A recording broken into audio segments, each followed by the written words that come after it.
Good morning. Welcome back to Average Guy Survival. Some of you may be saying, oh no, not another political commentary from this guy. Um, yeah, it's another one. I'm sorry. But a couple days ago, there was a NBA commentator who just basically stroked out on camera. And from what I'm reading about this, they're blaming it on climate change. Come on. If climate change is indeed real and it's getting warmer, when has anyone ever known of a situation where a slightly higher temperature causes people to stroke out on TV in an air conditioned room? Do you think they're sitting in there at 90 something degrees in suits commentating? I don't think so. They're also now saying that the seasonal flu has returned. Where did it go?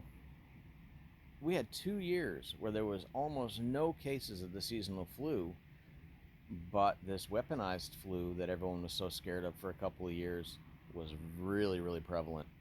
I mean, wow. They were saying everybody had it. Just seems a little sketchy to me. I mean, for obvious reasons, I think.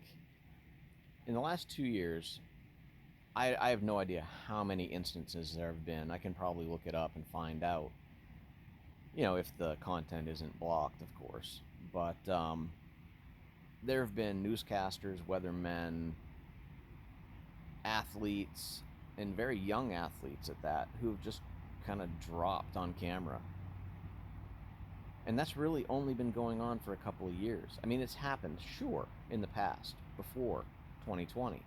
But since 2020, how often has it been happening? Is it due to some chemical thing in somebody's body that shouldn't be there? Food for thought. I thank God every day I live in Florida. There are people out there who may watch this video, or they may not because they're not interested in this kind of content, but there are people that I've spoken to, or, online anyway, that say that Florida is full of election deniers and COVID deniers and death. So that was actually almost verbatim a comment that I had on something online recently. And really, if you do your research, which I have done a bit, in Florida, we have one of the highest populations of what they call at-risk community for disease and things of that nature, especially a particular infection that's been very popular lately. But we also have the lowest vaccination rate and the lowest death rate.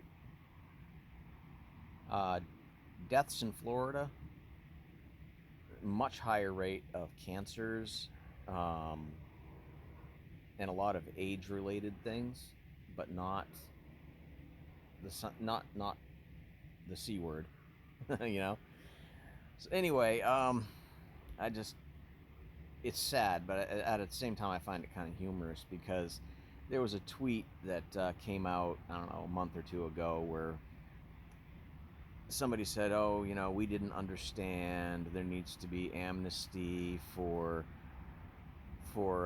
people who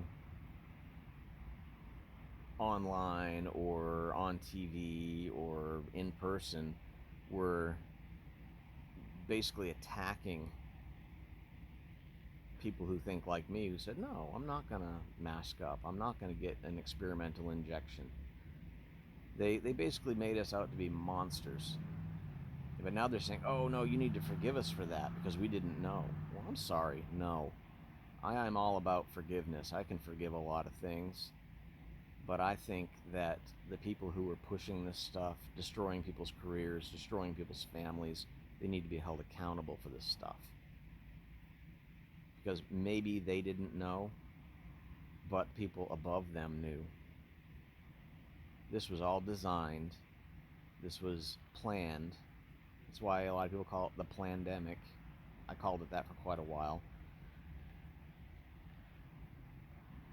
it's unforgivable. And I can forgive a lot, trust me. Anyway, I just wanted to get this out there this morning because I think this is a discussion that needs to be had. People are trying to brush this stuff under the rug, but it's it's insane. People were told, you go get this medical procedure, this injection, or you're not going to be able to work, you're not going to be able to buy food, support your family, you're not going to be able to see your family. And people were falling for it. They were taking it hook, line, and sinker. Um, some people I know were saying, "Oh, this could be the mark of the beast," and I'm sorry, it doesn't quite fit, but in some ways it does. So the mark of the beast in Scripture, it says that they'll be required to take a mark on their hand or on their forehead, and if they don't have that mark, they won't be able to buy or sell. So I don't know when that's going to come. It may not be in my lifetime, but if it does, I expect to see a whole lot of people lining up, and the same ones who took the injections that they were pushing for a couple of years are still pushing in a lot of areas. I think it is training in a way. You tell somebody now, you get this injection and you can live your life and you can buy and you can sell and you can see your family, you can go places. It's kind of creepy how close it is to the mark. Just something to think about. I think that this was conditioning. You can call me a whack job, call me crazy.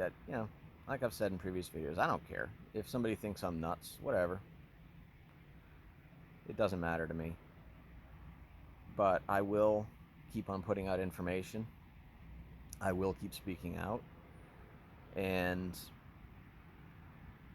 if it costs me some friends or it costs me social status, whatever, I don't care about any of that stuff. So anyway, if you are enjoying this content, please like, subscribe, come back for more videos. Like I've said before, I will get back to the preppy, homesteady stuff. Just right now, it is kind of difficult to do that kind of thing. Starting a house building project and kind of just rearranging our property. Doing that kind of stuff is just difficult. So anyway, I'm going to keep on posting. If you keep on watching, give me a comment, send me a question. Please like, subscribe. I want to try to get this out to as many people as I can. The more people who subscribe, the more it gets out there. So thanks again for watching. Talk to you soon.